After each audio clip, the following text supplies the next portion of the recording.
Hey guys, it's Stephen here. Welcome back to another video. 5 things learned after Manchester City's 5-goal victory against Everton. It was an emotionally tired and draining experience. One that I didn't wish we had to go through, but we did. We witnessed the final moments as a Manchester City player of Sergio Aguero at the Etihad Stadium. It was painful to witness, but at the same time, it was beautiful. It was absolutely beautiful. And today we're going to go through 5 things that I personally took from that game. Of course, it does contain plenty of Aguero talk, so brace yourself for that. Firstly, though, I want to say thank you to OneFootball for continuing to be absolutely awesome and sponsor my channel. Big love to the wonderful people over at OneFootball. If you want to help support my channel a little bit, make sure to go and click the link in the description below and download OneFootball for the absolutely huge price of nothing. It's a free app and it's worth absolutely everything to yourself for your football knowledge. Go and download it right now and get access to all the stats from Manchester City's season and, of course, all the up-to-date news from around the world of football, not just Manchester City. And, of course, you can get all the big updates from the transfer news as well. So if you want to find out who is going to try and do the impossible and replace Sergio Aguero, well, Manchester City, all the news from Manchester City will break first on OneFootball. So go and download it right now in the link in the description. You won't regret it. I promise you. I've been using it for over 2 years. As you can see alongside me, it's absolutely beautiful. Do it right now. Right. Let's do the hard bit. Let's do the very difficult bit and talk about Sergio Aguero. And I've simply put he's irreplaceable. And what I mean by that is it's not about his footballing ability, though. It's very hard to replace someone like Sergio Aguero on the pitch. But what I mean is deeper than that. What I mean is right here, man. Right in this heart and here inside this head. What Aguero means to us as Manchester City fans. What Aguero means to me as a person and as an individual. Genuinely, Aguero to me, he's everything, man. Thank you, Sergio. Genuinely, Aguero changed what I believed football could be, and I mean that. I never thought growing up I would experience what I experienced from Sergio Aguero over the past 10 years. I never thought it was possible to have that much enjoyment from football, and I mean that genuinely. For me, Manchester City were everything when I was growing up as a kid, and you know what it's like as a young lad to be, or a young girl or whatever, to be obsessed with your football team. You know what it feels like.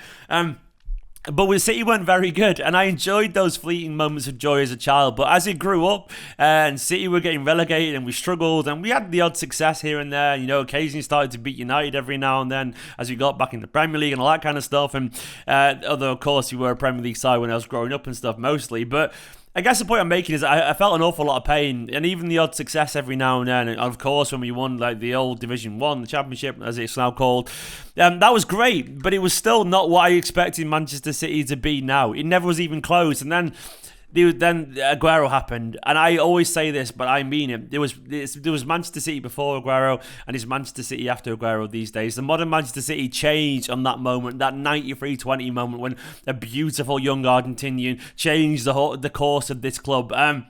An astonishing moment, and for me that was the peak of football. I honestly, the only thing that could top it is Aguero scoring a last minute win in the Champions League final, because that would be the 93-20 moment with all that baggage would come with that. Then that emotional baggage would be there as well, and it'd be incredible. But for me, honestly, nothing will ever top that day, and Sergio is irreplaceable that way because he means so much to us within our hearts. And sure, I'm sure we could find one day a player who could score 30-40 goals a season. We'd love him for it, but he'll never be that moment, and that moment is what makes Sergio Aguero part of us. He's been part of my adult life, man. Sergio Aguero. Like, it's weird to think that someone like him could not be there anymore, and that's what I'm facing up. The idea of a Manchester City without Sergio Aguero these days feels alien. It feels wrong. And after watching Joe Hart go and Zabba go and Vincent Kompany and David Silva and Yaya, I don't need this. I don't need Sergio Aguero going right now. It's been painful enough as it is, man. I don't need to be reminded of our mortality as we get older and we move on and things have to change. I don't need that, but that's where we are, and that is why he will be always irreplaceable, because you can change,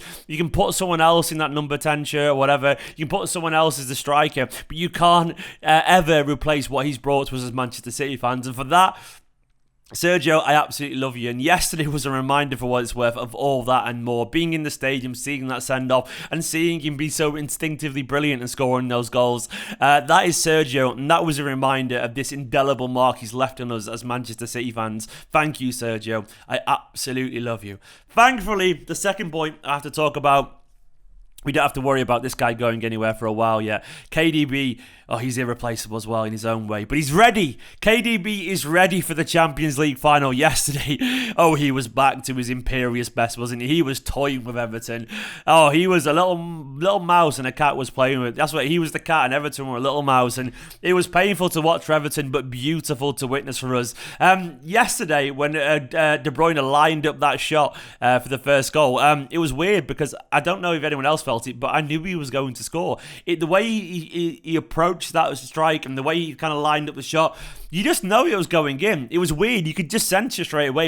And that's when you know KDB's on fire and when he's ready. And I'm starting to wonder if KDB was ever even really injured.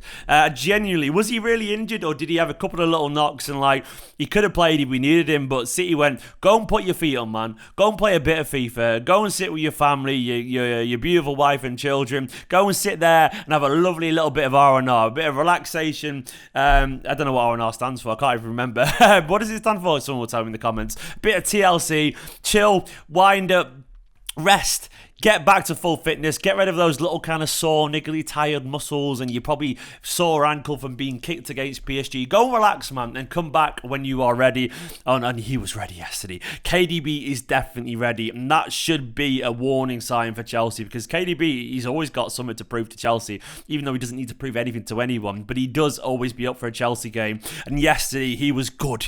He was incredible, and a reminder, as good as everyone else, is KDB. He's on another level, man. He's on another level. What a player. And the third thing I took from the game yesterday is that Man City mean business. Now, we know that anyway, but City that those players on the pitch yesterday, they were up for it, man. They were up for it, and they were really willing to show that the past couple of weeks, that was playtime. That didn't mean anything. We all had the fun of the Newcastle and Brighton game. Obviously, it was weird. There was a defeat in there, loads of goals shipped. But that was just playtime, man. That was pre-season. None of that actually meant anything. And it did remind me of pre-season, but then when you go into the Community Shield game yesterday, and this was the Community Shield game, where after all the pre-season, you actually see what looks like a potential lineup that will start the season. That's what you get in the Community Shield. And yesterday felt like that moment for Manchester City, where actually you played pretty much, very much close to our strongest 11, and the players go, right, none of that silliness anymore. Let's take this seriously and get focused for the actual big game that's coming up. And that's what we saw yesterday. The City side mean business. They were all absolutely on fire, and watching the likes of particularly Foden and Mahrez, who are most likely going to start in the final, they brought out their A game. They were absolutely cruising, man. They looked special, linking up with De Bruyne as well, and even seeing Jesus and Sterling play pretty well as well was good signs. But then we saw obviously De Bruyne and Foden and Mahrez. Them in particular were absolutely ace. And Ederson with a big penalty save. I don't think we were defensively great, but we saw enough to know that defence will be fine come the final. And City showed yesterday that we are ready when we need to be ready. Now, they've had that great performance, scored 5 goals, had a great emotional send-off for Sergio Aguero. And one thing I will say, by the way, how is that not going to be a boost for Manchester City's players? Chelsea, comparatively, their run of form was pretty sketchy. They lost to Aston Villa, they lost the cup final, and obviously Chelsea could still beat City. Chelsea are an excellent side. I'm not going to dismiss them, but what I will say, by any measure, Manchester City's preparation has been better than Chelsea's, and that's not biased, it's just literally true. We've just had an incredible send-off for Sergio Aguero and a big emotional, joyous celebration where the team cohesion is absolutely immense. We've just won 5-0, players winning awards and all that kind of stuff, Sergio breaking records, Ederson getting his own individual trophies for Golden Gloves, Pep on top of the cloud 9, the players all loving life, rested, winning games, and now we've got a final where Chelsea, it's been very different. Now, that to me is good news. It doesn't mean that we're going to win the game, but it's good news. The fourth thing I personally learned, we probably knew this anyway, but yesterday was a stark reminder that Fernandinho simply has to start. He just has to start. Rodri's a great player. He's a great player, but he's not Fernandinho right now. No one is Fernandinho right now, and that's one thing I've grown to love about Fernandinho as he's gotten older. Somehow Fernandinho he's cheated life. It's not fair, Ferner. He just found the elixir of youth. And he takes a swig of it every single game. I don't know how he manages to do it. He's denying the hands of time, and it's almost not fair, man. Werner, you whatever you're doing, keep it up, because he still looks like a 27-year-old running around that pitch. Yes, he was absolutely everywhere, and he had Everton in the palm of his hands. They were there. That's is that Dead Man's Shoes? It was like, you're here, you're right here. That's the Paddy Considine quote or something like that. Either way, He was absolutely immense yesterday. And of course, the assist for Sergio Aguero, he has to start because he's our captain. And he's brilliant as well. And I'm almost certain now, by the way, he's going nowhere. I know he's going nowhere simply because if he was going to go somewhere and leave, we would have given him a send-off. We wouldn't deny Fernandinho a send-off, would we? He'll sign a new contract and he'll be here next season, and rightfully so, because he's an absolute legend and a quality player. And finally, man, the fans, they are genuinely everything. That's one thing I learned from yesterday. I was very lucky and very fortunate to go to the game yesterday, and I made the most of it. Me and Nicola loved the day. It was incredible. It was great to meet so many Blues as well. I was chatting away to so many City fans throughout the game, and I absolutely loved it, man. I missed it.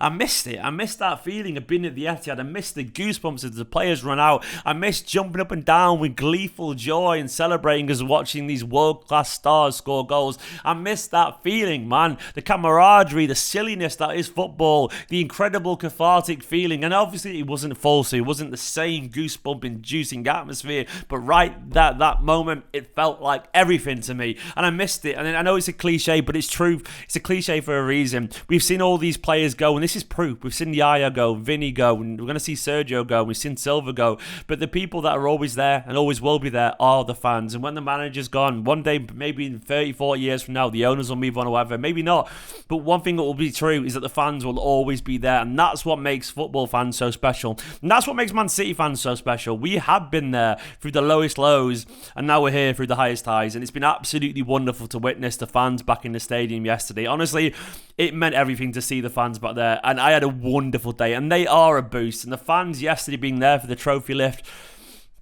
we needed that. We needed that as a fan base, and the players needed it as well. It's a perfect little boost ahead of the Champions League final, and the fans really are everything. Guys, thank you so much for watching this video. I did try and record a vlog yesterday. I don't know if the footage is going to be audible or whatever. I don't know if it's going to be good, but I'm going to try and edit it over the next few hours, and fingers crossed you enjoy it. For now, though, go and please check out the fan view live from last night. It was a great fan view live. You're all absolutely awesome chatting to the Blues, and I loved it. Genuinely good fun. And of course, my match reaction last night as I got home, emotional, drenched, and euphoric, elated, distressed, all those emotions in one little 10-minute video. And of course, I want to say thank you to my Patreon producers, William Pritchard, Irene J. Alsey, and Ahmed Alali, absolute legends. Genuinely, thank you for keeping this channel going. If you want to help support the channel, patreon.com/Esteemed Company, or you become a member, of course, at youtube.com/Esteemed Company/join. If not, just make sure to hit that subscribe button, give this video a like, and you're all absolutely fucking beautiful. Genuinely.